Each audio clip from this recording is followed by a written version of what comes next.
خلفاء الحمد لله وحده والصلاة والسلام على من لا نبي بعده أما بعد فأعوذ بالله من الشيطان الرجيم إن الدين عند الله الإسلام. ہر قسم کے حمد و ثنا، تعریفات، تسبیحات، ذکریات، بزرگی، کبریائی اس اللہ وحدہ لا شریک کے لیے خاص ہو جو ہمارا خالق، مالک، رازق، مشکل کشا، داتا اور دستگیر ہے. بے شمار درود سلام ہو امام الانبیاء احمد مجتبیٰ جناب محمد رسول اللہ صلی اللہ علیہ وسلم پر. مختصر سے حمد و ثنا کے بعد میرے محترم اساتذہ کرام اور مہمان گرامی اور میرے ہم مکتب طالب علم ساتھیوں، آج میں اب حضرات کے سامنے جس موضوع پر گفتگو کروں گا وہ ہے کہ دین اسلام صرف امن کا درس دیتا ہے نہ کہ دہشت گردی کا. حضرات، اسلام سے قبل دنیا اندھیر نگری تھی، ہر طرف ظلم و جور کا دورہ تھا، امن و امان کی نام کی کوئی چیز موجود نہ تھی.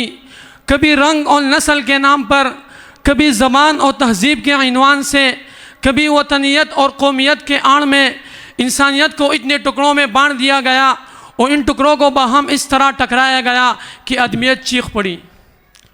اس وقت کی تاریخ آپ مطالعہ کریں گے تو اندازہ ہوگا پوری دنیا بد امنی اور بے چینی سے لبریز تھی. وہ پسماندہ علاقہ ہو یا ترقی یافتہ مہذب دنیا، روم و فرنگ ہو یا ایران ہندوستان، عجم کا لال ازار ہو یا عرب کا صحرا اور اگزار، ساری دنیا اس آگ کے لپیٹ میں تھی. مگر اسلام نے پہلی بار دنیا کو امن و محبت کا باقاعدہ درس دیا. اس کے سامنے ایک پائیدار ضابطۂ اخلاق پیش کیا جس کا نام ہی اسلام رکھا گیا. اس لیے اسلام کا مطلب ہے امن کا مذہب. امام بخاری رحمہ اللہ نے کتاب الایمان میں ایک عنوان ان الفاظ میں بیان کیا: السلام من الاسلام، یعنی سلامتی اسلام کا جز ہے. مسند بزار کی حدیث ہے، جناب محمد رسول اللہ نے فرمایا: ثلاث من الایمان، تین چیزیں ایمان میں سے ہے، ان میں سے ایک ہے وبذل السلام للعالم، دنیا میں امن پھیلانا، یہ ایمان کی علامت ہے. حضرات، دین اسلام سے قبل انسانی جان کی کوئی قدر قیمت نہ تھی، مگر دین اسلام نے انسانی جان کو وہ عظمت و احترام بخشا کہ ایک انسان کی قتل کو ساری انسانیت کا قتل قرار دیا. سورۃ المائدہ میں رب کا فرمان ہے: من اجل ذلک کتبنا علی بنی اسرائیل انہ من قتل نفسا بغیر نفس او فساد فی الارض فکأنما قتل الناس جميعا ومن احیاها فکأنما احیا الناس جميعا. انسانی جان کا ایسا عالمگیر اور وسیع تصور اسلام سے قبل کسی مذہب اور تحریک نے پیش نہیں کیا. اس آفاقی تصور کے بنیاد پر قرآن نے اہل ایمان کو امن کا سب سے زیادہ مستحق قرار دیا. سورۃ الانعام میں رب کا فرمان ہے: فأی الفریقین احق بالامن ان کنتم تعلمون الذین آمنوا ولم یلبسوا ایمانهم بظلم اولئک لهم الامن وهم مہتدون. مسلم اور غیر مسلم میں امن کا زیادہ حقدار وہی لوگ ہیں جو صاحب ایمان ہو اور اپنی ایمان کو ظلم اور شرک سے پاک رکھا ہو. حضرات، دین اسلام قتل اور خون ریزی کے علاوہ فتنہ انگیزی، دہشت گردی اور جھوٹی افواہوں کی گرم بازاری کو بھی سخت ناپسند کرتا ہے. سورۃ الاعراف میں رب کا فرمان ہے: وَلَا تُفْسِدُوا فِي الْأَرْضِ بَعْدَ إِصْلَاحِهَا، اصلاح کے بعد زمین میں فساد برپا مت کرو. نیز سورۃ القصص میں فرمایا: إِنَّ اللَّهَ لَا يُحِبُّ الْمُفْسِدِينَ، اللہ رب العالمین فسادیوں کو پسند نہیں کرتا. حضرات، امن رب ذوالجلال کا بہت بڑی نعمت ہے جس کو قرآن مجید میں عطیہ الہی کے طور پر ذکر کیا گیا. سورۃ القریش میں رب کا فرمان ہے: فَلْيَعْبُدُوا رَبَّ هَذَا الْبَيْتِ الَّذِي أَطْعَمَهُم مِّن جُوعٍ وَآمَنَهُم مِّن خَوْفٍ. حضرات، امن رب ذوالجلال کا بہت بڑی نعمت ہے جس کو قرآن مجید میں عطیہ الہی کے طور پر ذکر کیا گیا. سورۃ القریش میں رب کا فرمان ہے: فَلْيَعْبُدُوا رَبَّ هَذَا الْبَيْتِ الَّذِي أَطْعَمَهُم مِّن جُوعٍ وَآمَنَهُم مِّن خَوْفٍ.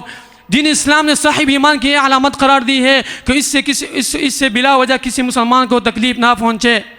جامع ترمذی کی حدیث ہے، امام المحدثین سیدنا ابو ہریرہ رضی اللہ عنہ بیان کرتے ہیں، جناب محمد رسول اللہ نے فرمایا المسلم من سلم المسلمون من لسانه ويده والمؤمن من امنه الناس على دمائهم واموالهم۔ نیز اہل معاہدہ اور کمزوروں پر ظلم کے نکیر کرتے ہوئے فرمایا الا من ظلم معاہدا او انتقض او کلفه فوق طاقته او اخذ منه شيئا بغیر طیب نفس فانا حجیجه یوم القیامہ۔ جناب محمد رسول اللہ نے فرمایا میں قیامت کے دن خود اس بندے کے خلاف دعوی پیش کروں گا جو کسی ذمہ پر ظلم کرے، اس کے حقوق میں کمی کرے۔ حضرات رحمت للعالمین کا خطبہ اس بات کی گواہی دیتا ہے کہ دین اسلام مال کی، جان کی، عزت کی حفاظت کرتا ہے۔ صحیح بخاری کی حدیث ہے، جناب محمد رسول اللہ نے فرمایا ان دماءکم واموالکم واعراضکم علیکم حرام کحرمت یومکم هذا فی شہرکم هذا فی بلدکم هذا الی یوم تلقون ربکم الی آخرہ۔ حضرات آپ اس بات سے اندازہ لگا سکتے ہیں کہ دین اسلام امن کا مذہب ہے۔ آقا مدنی صلی اللہ علیہ وسلم کو ہجرت سے پہلے کتنی تکالیف دی گئی، قتل کے منصوبے بنائے گئے، ہجرت کرنے پر مجبور کیا گیا، لیکن فتح مکہ کا دن جو انتقام کا دن تھا، کفر کے سرداران پکڑے گئے۔ آپ نے فرمایا لا تثریب علیکم اليوم فانتم الطلقاء، تم سے آج کوئی پوچھ گچھ نہیں، تم سب آزاد ہو۔ پھر اس کے بعد ایک عجیب اعلان کیا من دخل الى دار ابی سفیان فهو آمن ومن اغلق بابه فهو آمن۔ جو شخص ابو سفیان کے گھر میں داخل ہوا وہ مأمون ہے، جس شخص نے اپنا گھر کا دروازہ بند کیا وہ بھی مأمون ہے۔ حضرات صلح حدیبیہ کے ان سخت شرائط پر راضی ہونا اور رب ذوالجلال نے اسی فتح کو انا فتحنا لک فتحا مبینا سے تعبیر کرنا اس بات کی واضح دلیل ہے کہ رب ذوالجلال اس روئے زمین پر صرف امن کا نظام چاہتا ہے، اور اسی امن کے نظام کے لیے جناب محمد رسول اللہ صلی اللہ علیہ وسلم کو مبعوث فرمایا۔ لیکن افسوس جب میں نے مسلمانوں کا حالات مطالعہ کیا تو میں خود میں الجھ کر رہ گیا، اپنے ناواقفیت پر خود کو کوسنے لگا۔ میرے رونگٹے اس وقت کھڑی ہو گئی جب میرے نظروں میں 1950 سے 2009 تک 5 کروڑ مسلمانوں کے داستان سامنے آئی۔ برطانیہ کے میڈیکل جرنل دی لارنس کے شائع کردہ رپورٹ کے مطابق عراق میں صرف 18 ماہ میں 1 لاکھ سے زائد افراد کو نشانہ بہا کر جہان پانی سے عدم کی طرف دھکیل دیا گیا۔ 1991 سے لے کر 2015 تک 15 لاکھ مسلمانوں کا قتل کیا گیا، جن میں نصف سے زیادہ تعداد ان افراد کی تھی جن کی عمر 5 سال سے کم تھی۔ حضرات اہل مغرب نے 1480 سے لے کر 1940 تک کے عرصے میں 6269 جنگیں لڑی ہے، جس میں صرف 2 جنگ عظیم میں 12 کروڑ افراد کو لقمہ اجل بنایا اور 36 کروڑ افراد زخمی ہوئے۔ ڈاکٹر پولیا نے یہودیوں کے قتل عام کا موازنہ ہولوکاسٹ سے کرتے ہوئے لکھا ہے کہ مسلمانوں کا نقصان یہودیوں سے 100 گنا زیادہ ہے۔ تو پھر میں اس شعر کے کہنے پر مجبور ہو گیا، ہم آہ بھی کرتے ہیں تو ہو جاتے ہیں بدنام، ہم آہ بھی کرتے ہیں تو ہو جاتے ہیں بدنام، وہ قتل بھی کرتے ہیں تو چرچا نہیں ہوتا۔ یہ کیسے دہشت گردی ہے، مرتے بھی ہم ہیں، مقتول بھی ہم ہیں، دہشت گرد بھی ہم ہیں اور بدنامی ہمیں کہلاتے ہیں۔ یہ کیسا المیہ ہے، فرانس میں 160 افراد جہاں بحق ہوتے ہیں تو دہشت گرد مسلمان، فلسطین میں 80,000 مسلمان جنون کے بیٹھ چڑھے تو خاموشی، اسرائیل کا ایک فرد مارا جائے تو اس فلسطینی جارحیت پسند اور فلسطینیوں کا ہزاروں شیرخواہ مارا جائے تو خاموشی۔ افسوس صد افسوس ان مغرب زدہ غلام زنوں پر جو مظلوم ہوتے ہوئے بھی اپنے آپ کو دہشت گرد بناتے پھر تلے ہوئے ہیں۔ مجھے یہ کہتے ہوئے کوئی شرمندگی اور عار محسوس نہیں ہوتا، میرا سر شرم کے جھکنے کے بجائے فخر اور جرأت کے ساتھ بلند ہوگا جب تم ہمارے معصوم اور نتنے بچوں پر بم برساؤ گے، جب تم ہمارے پاک باز عورتوں پر اپنی ناپاک نگاہیں جماؤ گے تو وہ دن دور نہیں جب یہ سوئے ہوئے شیر اپنے کچاروں سے نکل کر تم پر جپٹ پڑیں گے، وہ یہ شاہین تمہارے آنکھیں نوچ لیں گے۔ اب ہر گھر سے محمد بن قاسم پیدا ہوگا، ہر گھر سے صلاح الدین ایوبی نکلے گا، تب ہر بچہ طارق بن زیاد ہوگا، اور یہ بات تم پر روز حقیقت کی طرح حیا ہو جائے گی کہ یہ بازی خون کی بازی ہے، یہ بازی تم ہی ہارو گے، یہ بازی خون کی بازی ہے، یہ بازی تم ہی ہارو گے۔ ہر گھر سے مجاہد نکلیں گے، تم کتنے مجاہد مارو گے۔ والسلام علیکم ورحمۃ اللہ۔